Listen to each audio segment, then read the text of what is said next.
The Pacific Ocean at 15,000 feet was not a landscape. It was a terrifying, infinite abstraction of blue. It was June 4th, 1942. The time was 9:55.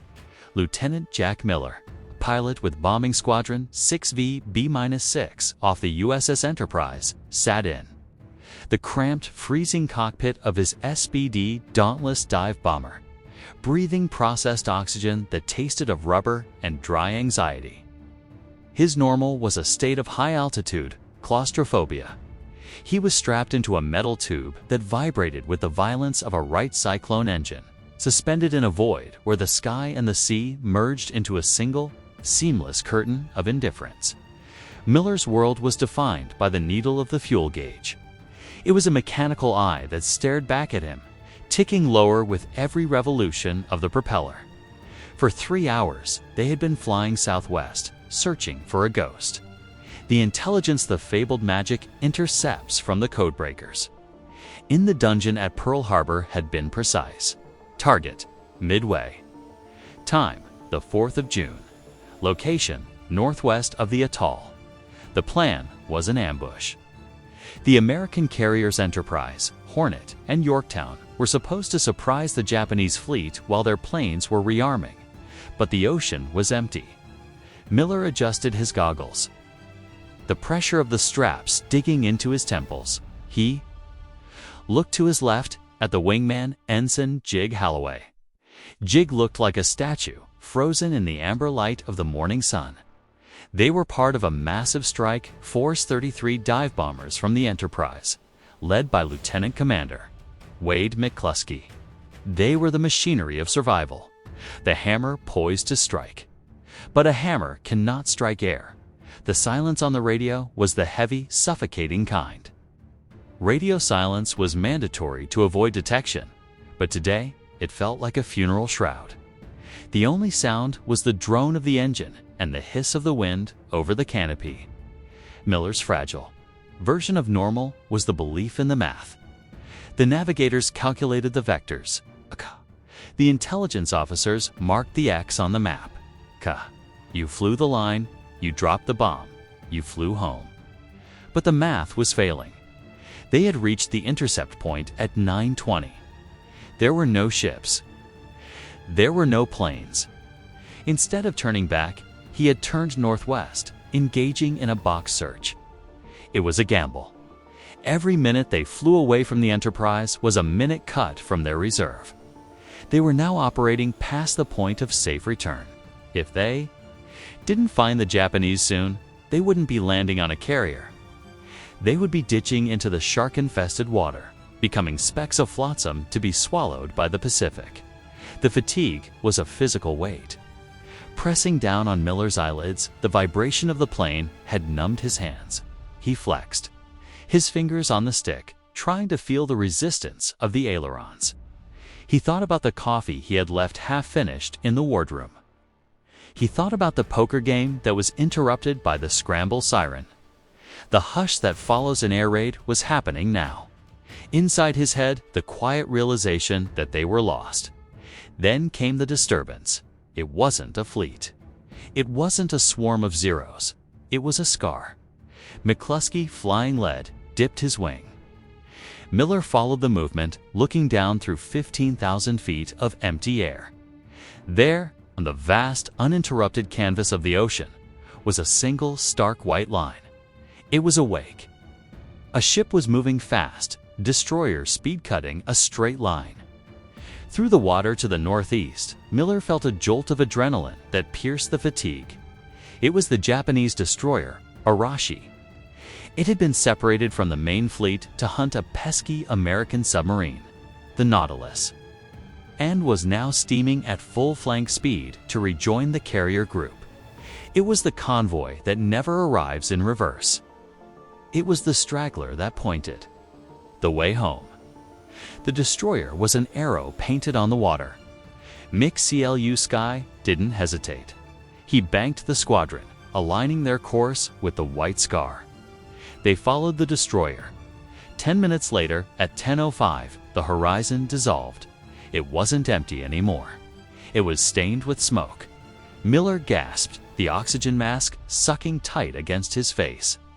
Ahead of them, spread out in a massive diamond formation, was the Kido Butitha Mobile Force, the fist of the Imperial Japanese Navy.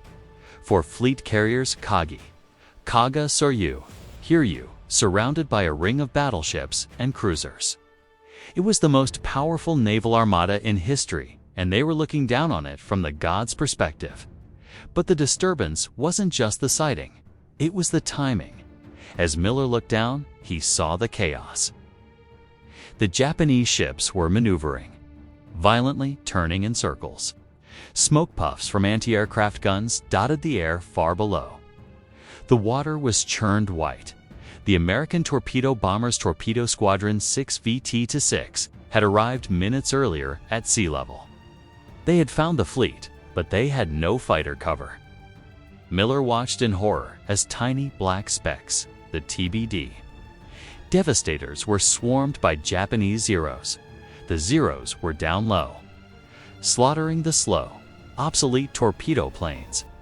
This was the coded message that shouldn't exist, the visual confirmation of a massacre. The torpedo squadrons were being wiped out. But their sacrifice had created a fatal, precise disturbance in the Japanese defense. The Japanese Combat Air Patrol Cap. The Zeros guarding the fleet had all descended to sea level to kill the torpedo bombers. They were busy. They were looking. Down. The sky above the carriers, at 15,000 feet, was empty. The Japanese had left the back door wide open. McCluskey broke radio silence. Gallagher, you take the carrier on the left, Kaga. Best, you take the one on the right, Akagi. Earl, follow. Miller was in Best's section. His target was the Akagi, the flagship. The pride of the fleet, the fragile normal of the flight, the boredom. The fuel worry vanished. It was replaced by a singular, crystalline focus. This was the moment the war turned. The instability of human judgment, the Japanese decision to strip their high cover to chase the torpedo plane's head, presented the Americans with a miracle. Miller opened his dive brakes. The perforated steel flaps split from the trailing edge of the wings. The plane shuddered, slowing down. He pushed the stick forward. The world tipped. The blue horizon swung up and disappeared, replaced by the gray steel deck of the Akagi rushing toward him. The dive was a controlled fall, 70 degrees straight down. The engine wind, the prop pitch changing to a scream. The altimeter unwound like a broken clock. 12,000, 10,000. 8, no. Oh no. Miller focused on the red circle the rising sun painted on the flight deck. He could see. The planes on the deck, they were refueling. Fuel hoses snaked across the wood. Bombs were piled next to the aircraft, unsecured. As the crews frantically tried to switch from land attack to ship attack ordnance, the carrier was a floating powder keg waiting for a match at 4,000 feet. The Japanese gunners finally looked up. Black puffs of flak began to blossom around Miller's plane, shaking the airframe. He ignored them. He was a stone falling from heaven. 2,500 feet. The target filled the sight. Now, Miller whispered. He jerked the bomb release handle. The 1,000-pound bomb detached from the belly crutch. The plane leaped upward, relieved of the weight.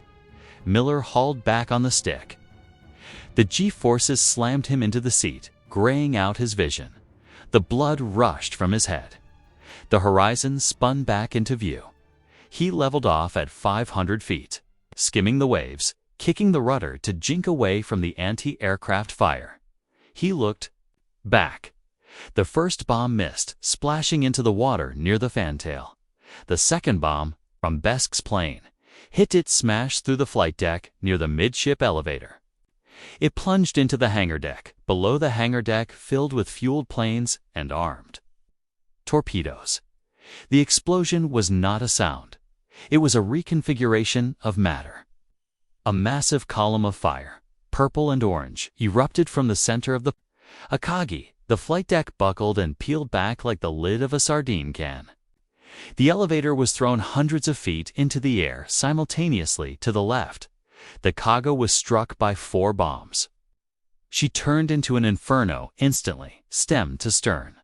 Further away, the Soryu was hit 3 times in 6 minutes from 10:22 to 10:28. The heart of the Imperial Japanese Navy was ripped out. Miller screamed into his mask. A primal sound of release. Scratch 1 flat top. Scratch 'em all. But the machinery of survival hadn't finished with him yet. He checked his fuel gauge. It was hovering on empty. The combat throttle settings had drunk the tanks dry. He turned east, toward where the Enterprise should be.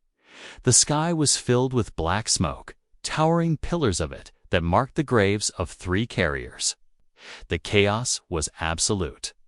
Zeros were buzzing like angry hornets, looking for revenge. Miller climbed, seeking the safety of the clouds. He watched the horizon burning red and thought it was the dawn, till he realized the sun was high overhead. The red was the death of the Kido Butte. The dawn was the beginning of the end of the war. He flew on fumes, the engines sputtering as he crossed the miles of empty ocean. The radio crackled with the voices of other pilots, some cheering, some screaming as they ditched out of gas. He spotted the Enterprise an hour later. He didn't have enough fuel for a standard approach. He came in straight, ignoring the wave-off signal from the LSO. His engine died the moment his wheels touched the deck. He caught the 3rd wire, jerking to a halt. Silence returned. Silence returned.